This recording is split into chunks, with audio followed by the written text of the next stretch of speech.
Welcome back to Commander's Corner, where we talk about the mission, people, and community. Today it's an honor to have Chaplain Rosenthal join us.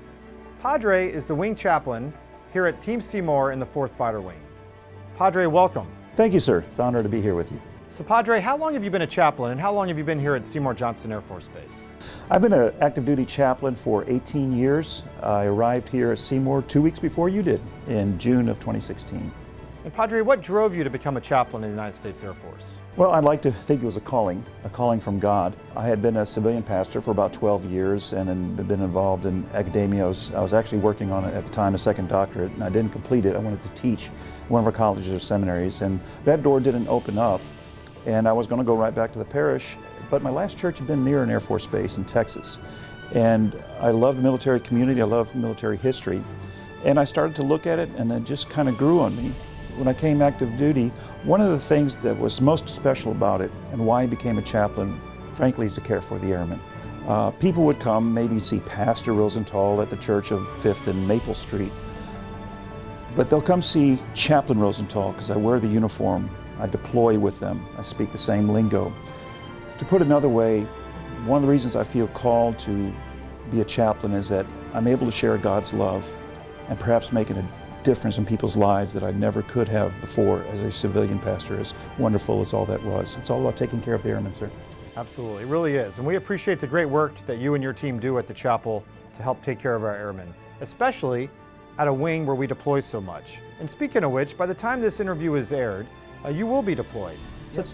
So tell us a little bit about what that employed environment will be like for a chaplain and how the chaplain role changes downrange. Well, downrange, chaplains universally will report that their ministry is intense. It doesn't change, it just becomes more intense, more pure, as it were.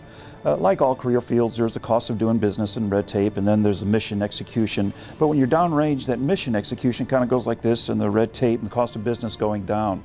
And for chaplains, that's so valuable because we are so needed and so valued and so appreciated. And like I was saying before, we really feel like we can make a difference in the people's lives when they're stressed, particularly through the holidays, being away from loved ones. And so it's, of course, a challenge to be away from the family, but I know every chaplain says the same thing.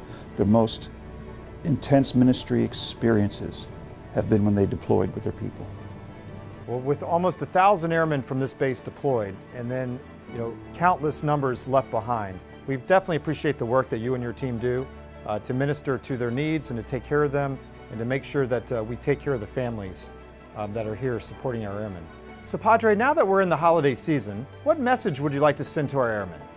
Well, the holidays is kind of a mixed blessing. For a lot of people, it's a lot of stress. They're away from their families, a lot of extra activities, squadron parties, and it just takes a lot of energy. On the other hand, it's a great opportunity. It's a great opportunity to reconnect with spirituality, traditions from childhood, or maybe embrace some new traditions.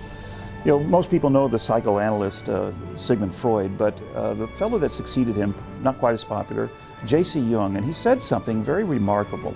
He noticed that people whose faith backgrounds did not have traditions tended to have more psychological problems.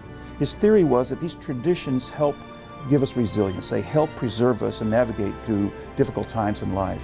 And that's the message I'd like to share, that perhaps these traditions can help us anchor or could help us navigate through the stressful times. And Thanksgiving, Christmas can be stressful, but can also be an opportunity for growth. Well, Padre, I couldn't agree more with you. It's definitely a special time of year where we can reconnect with our families, reconnect with one another, where we can find purpose and hope.